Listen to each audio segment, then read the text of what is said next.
Solution होता है ना। तो देवी जी हमारी समस्या ही बा कि हम अपना लड़का के 3 लाख रुपया घूस दे के फौज में नौकरी लगौली। अब वो कहत बा कि हम मेहरारू से प्यार करो घरों में शहीद हो जाए चली, बाकी बादर तो शहीद होकर ना जाए। हम पूछली काहे, तो कहत बा कि 2012 में तो पढ़ने आ जाए। जब 4 साल में मर ही के बाद तो गोली खा के मरने से अच्छा है कि मेहरारू से प्यार करत मर जाए। अब वही का देखा छोट को लड़का बिगड़ गई, पढ़ाई छोड़ के बैठ गया। कहता रोज पूछला कि बाबूजी बताई ना बियाह कब हुई, हम काम करी ई काहे बे, तो कहता 2012 में तो पहले जब बियाह कब करबा हम। तो हम देवी जी आपसे ये पूछना चाहते हैं कि अपना दिव्य दृष्टि से आप देख के बताएं कि ऐसा कुछ होने वाला है का सचमुच।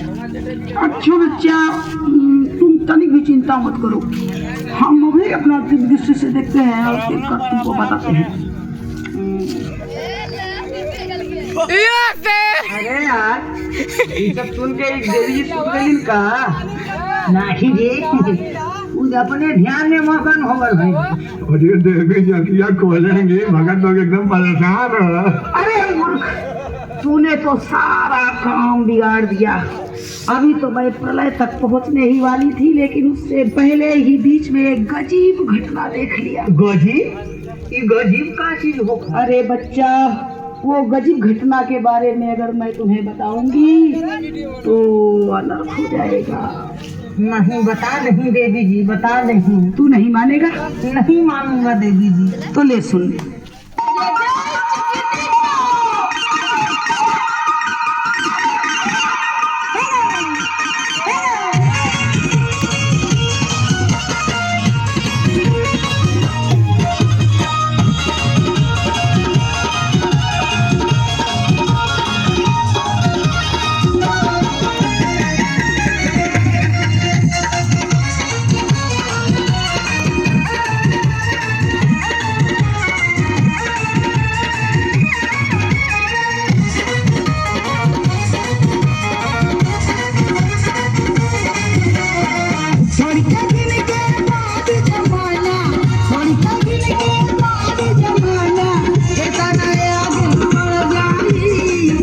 लइका अपन जान बचई है, लइकी पटक